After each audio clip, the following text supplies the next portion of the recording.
રાત્રે 8 વાગે પ્રધાનમંત્રી નરેન્દ્ર મોદી દેશને સંબોધિત કરવાના છે।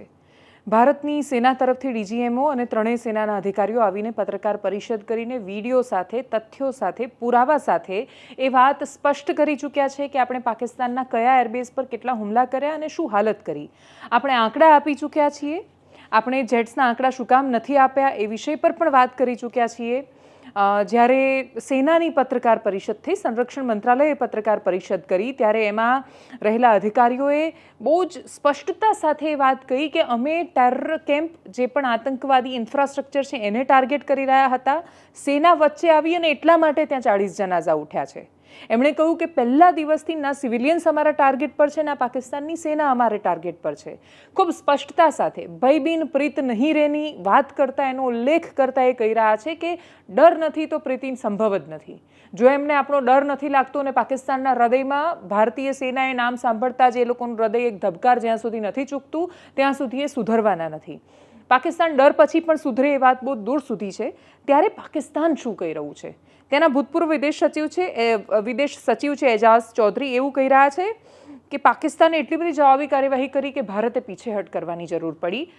ટ્વિટર તો આખી દુનિયા પાસે છે, એક્સ અકાઉન્ટ આખી દુનિયા પાસે છે। ભારતના પ્રાઇમ મિનિસ્ટરનું એક્સ અકાઉન્ટ અને પાકિસ્તાનના પ્રાઇમ મિનિસ્ટરનું એક્સ અકાઉન્ટ તમે જોઈ લેશો તો તમને ખબર પડશે કે કોણ સીઝ ફાયર માટે આભાર માની રહ્યું છે, કોણ સીઝ ફાયર માટે બૂમો પાડી રહ્યું છે, કોણ સતત વિનંતી કરી રહ્યું છે કે સીઝ ફાયર તમે કરો। એક પ્રશ્ન જે આપણા તરફથી રહ્યો કે તમે આમ શતરંજની, એક દર્શકે લખ્યું હતું અમારા વિડીયો નીચે, તમે એક શતરંજની આમ બિસાત બિછાવી છે, તમારી પાસે તમારા હાથી, ઘોડા, તમારા પ્યાદા બધું જ પરફેક્ટ સરસ ચાલી રહ્યું છે, તમે આમ ચેકમેટ કરવા માટે આવો છો અને તમે ડ્રો કેમ જાહેર કરી રહ્યા છો, એ એક ગુસ્સો છે ભારતીયોને। એટલે કેમ કે ત્યાંથી ગૃહમંત્રી એવું કહ્યું, પાકિસ્તાનના ગૃહમંત્રીએ, અને એમણે એવો દાવો કર્યો કે અમે 5 મોરચે એમને હરાવી દીધું છે।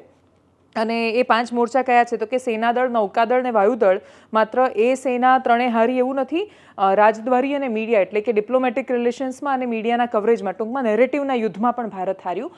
ભારતમાં પ્રશ્નો ઉઠ્યા છે, પણ એ પ્રશ્નો અથવા જે ગુસ્સો ઉઠ્યો ભારત માટે કે સરકાર માટે, એ ગુસ્સો એનો નથી કે તમે પાકિસ્તાનને ઓછું નુકસાન કેમ પહોંચાડ્યું, ગુસ્સો એનો છે કે ટુકડા કેમ ન કર્યા।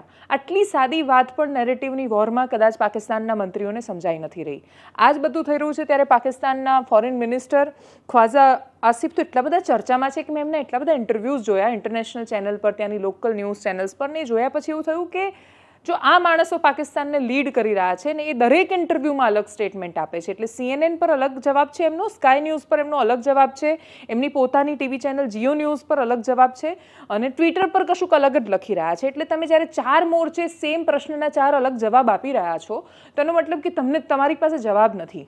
પાકિસ્તાનના ડેપ્યુટી પ્રાઇમ મિનિસ્ટર અલગ લખે છે, પાકિસ્તાનના પ્રાઇમ મિનિસ્ટર અલગ લખે છે, વિપક્ષના નેતા કંઈક અલગ કહી રહ્યા છે। ભારતમાં તો અસદુદ્દીન ઓવૈસી પણ, જેને એવું કહેવાય કે વિપક્ષમાં જેને તમે સૌથી મોટા લઘુમતીઓના નેતા માનો છે, અસદુદ્દીન ઓવૈસી પણ સરકારના પક્ષે છે અને સરકારની સાથે છે। જમ્મુ કાશ્મીરના CM ઉમર અબ્દુલ્લા પણ સરકારની સામે છે। મીડિયા સામે લોકોનો રોષ એટલે છે કેમ કે મીડિયાએ કહ્યું હતું કે ઇસ્લામાબાદને લાહોર કબજે કરી લીધું। અલગ અલગ સંદર્ભે એને જોવામાં આવ્યું, ઘણી બધી આક્રમકતા દેખાઈ, મિસ રિપોર્ટિંગ ઘણું બધું થયું, પણ એ મિસ રિપોર્ટિંગનો મતલબ એ નથી કે નેરેટિવનું વોર ભારત હાર્યું। નેરેટિવનું વોર પહેલા દિવસથી ભારતના પક્ષમાં છે। દુનિયાએ કેમ સાથ ન આપ્યો? તો દુનિયા નબળાની સાથે ઊભી રહે છે મોટા ભાગે, અને આખી દુનિયાને ખબર છે કે ભારત અને પાકિસ્તાનમાં નબળું કોણ છે। દુનિયાને નબળાને સાથ આપવાની ટેવ છે, દુનિયાને આતંકવાદને પોષવાની ટેવ છે। જો દુનિયા આતંકવાદને પોષતી ન હોત ને અમેરિકા અને યુરોપ પહેલેથી જ જો સત્યના પક્ષે ઊભા હોત તો આ સ્થિતિ જ ન હોત। એટલે આખી દુનિયાની જે પથારી ફરી છે એમાં બહુ જ મોટું યોગદાન છે આ મોટા રાષ્ટ્રોનું અને મહાસત્તાઓનું, કે એમણે જરૂર પડે ત્યારે આતંકવાદને છાવર્યો છે, પોષ્યો છે, હથિયારો પોતાના વેચ્યા છે અને પોતાની રીતે બધું જ યુદ્ધ કરે રાખ્યું છે। એટલે દંભ કેટલો છે આ સો કોલ્ડ મહાસત્તાઓનો એ દુનિયા જોઈ રહી છે, વર્ષોથી જોઈ રહી છે। એટલે એનો એક સમય આવશે કે આ સૂરજ આથમવાનો તો પશ્ચિમમાં જઈને જ છે। ભલે એનો સૂર્ય મધ્યાહને ઘણીવાર લાગતો હોય છે, પણ મધ્યાહનથી અસ્ત થવા તરફનો પણ સમય હોય છે, અને કદાચ આ મધ્યાહનથી અસ્ત વચ્ચેનો સમય છે જે આખી દુનિયા જોઈ રહી છે અને ખૂબ શાંતિથી એની પ્રતીક્ષા કરી રહી છે। ફ્યુચર બિલોંગ્સ ટુ ઇન્ડિયા એટલે કહેવાય છે કેમ કે ભૂતકાળ હતો આપણો, ભવિષ્ય આપણું એટલે થશે કેમ કે વર્તમાન એનો પ્રયત્ન કરી રહ્યું છે. સૌથી મોટા સમાચાર નૂર ખાન એરબેઝના છે. નૂર ખાન એરબેઝના જેટલા ઓપન સોર્સિસમાં કે પાકિસ્તાન તરફથી જે ઓપન હેન્ડલ્સ પર આવ્યા વિડીયોઝ એ પણ આજે બતાવ્યા ભારતીય સેનાએ. એમણે કહ્યું કે અમે કેપ્ચર નથી કરેલા, ઓપન સોર્સના વિડીયોઝ છે, પણ નૂર ખાન એરબેઝ પર જે રીતે બ્લાસ્ટ થઈ રહ્યો છે એ બહુ જ ચિંતાનો વિષય છે.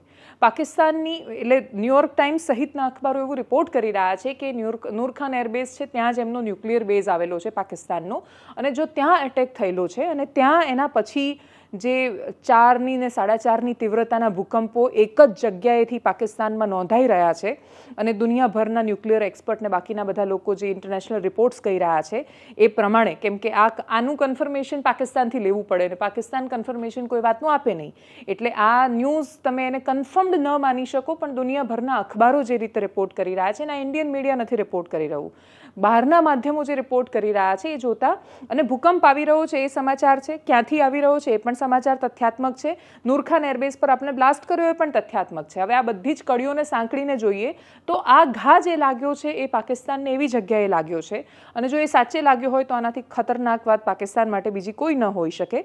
એમનો રહીમિયાર ખાન જે એરબેઝ છે એના પણ બ્લાસ્ટ થવાના વિડીયોઝ છે. આજે ભારતે એક એક વસ્તુ બહુ જ ડિટેલ સાથે પ્રિસિઝન અટેક કર્યા, કેવી રીતે એમની એર સ્ટ્રીપ છે ઉડવાલાયક નથી રહી, કેવી રીતે આપણે એમના એરબેઝ તબાહ કર્યા, એ બધા વિડીયોઝ આપ્યા છે, હવામાં વાતો નથી કરી.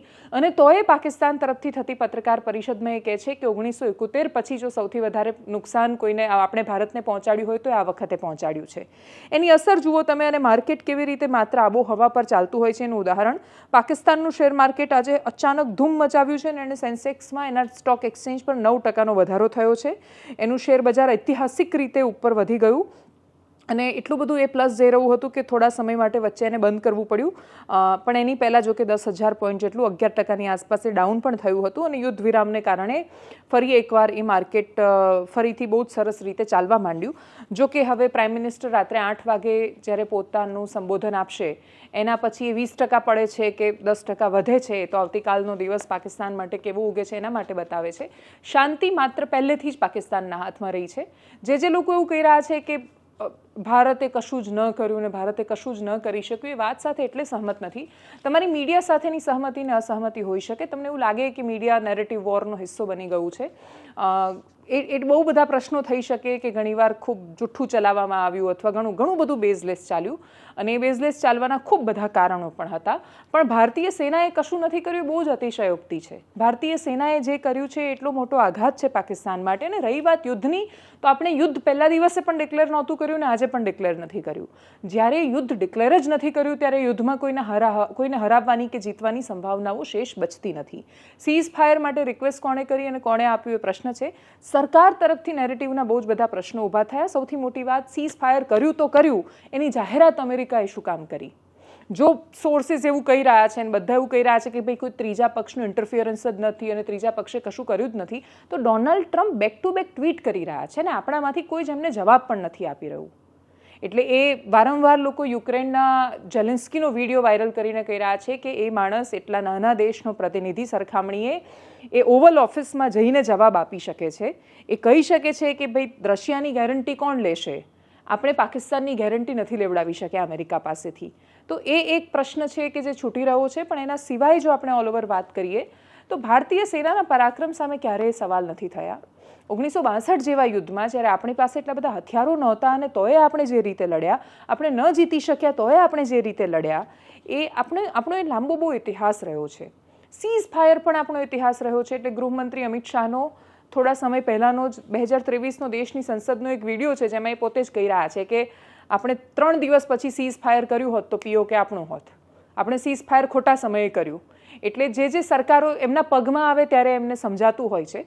એટલે જે લોકો અત્યાર સુધી જવાહરલાલ નહેરુ કે બાકી લોકોના નિર્ણયોને ખૂબ ગંભીરતાથી એમના પર પ્રશ્નો ઊભા કરતા હતા, એ સ્થિતિમાં જ્યારે તમે આવો ત્યારે તમને સમજાતું હોય છે. સાદી ભાષામાં આપણે કહીએ છીએ કે પગરખામાં પગ રાખો. એ મોટા પદ પર 150 કરોડના દેશનું પ્રતિનિધિત્વ કરો અને તમારો એક નિર્ણય, તમારી એક સહી એક દેશનું અસ્તિત્વ નક્કી કરવાની હોય. આપણા દેશનું ભવિષ્ય નક્કી કરવાની હોય ત્યારે એ નિર્ણયો હંમેશા કપરા હોય છે. શાંતિ માટેના નિર્ણયો ખૂબ બહાદુરીના નિર્ણયો હોય છે. એ નિર્ણય નહેરુના હોય કે એ નિર્ણય પ્રધાનમંત્રી મોદીના, એ નિર્ણયો હંમેશાથી બહાદુરીવાળા રહ્યા છે. જ્યારે આપણે વિશ્વને સાથે રાખીને વિશ્વ શાંતિનો વિકલ્પ પસંદ કર્યો છે, આપણે પ્રતિકાર કર્યો છે. આપણે ખૂબ સારી સ્થિતિમાં છીએ પહેલાં કરતાં. દેશ પણ 62થી 25 સુધીમાં સ્થિતિ એની બહુ બદલાઈ છે. આપણે ખૂબ સશક્ત થયા છીએ પહેલાં કરતાં. પાકિસ્તાન અને ભારતની હવે સરખામણી થઈ શકે, તુલના થઈ શકે બંને દેશોની, એ સ્થિતિમાં પણ નથી. એટલે આપણે ખાસી બહેતર અવસ્થામાં છીએ અને આપણે આ નિર્ણય કર્યો છે. એટલે આ સંયમનો અદ્ભુત માર્ગ અપનાવ્યા પછી આ જે સ્થિતિ સામે આવી છે એ બહાદુરીનો નિર્ણય છે, ખૂબ સંયમવાળો નિર્ણય છે. પ્રશ્નો બહુ બધા શેષ છે. ઓવલ ઓફિસમાંથી કરવામાં આવેલો નિર્ણય, એમના દ્વારા કરવામાં આવેલી ટ્વીટ, નેરેટિવના વોરમાં અમેરિકાનું જગત જમાદાર બનીને ઉભરીને સામે આવવું, મધ્યસ્થીની ભૂમિકાના નામ પર બાપ બનવાનો પ્રયત્ન કરવો અને પહેલગામના આતંકીઓનું હજી સુધી ન મળવું, આપણું ઇન્ટેલિજન્સ ફેલ્યોર, આ બધા પ્રશ્નો યથાવત હોવા છતાં જો પાકિસ્તાનની સામે જોવામાં આવે તો આપણે અદ્ભુત કર્યું છે એટલી વાત તો સ્વીકારવી પડે. નમસ્કાર.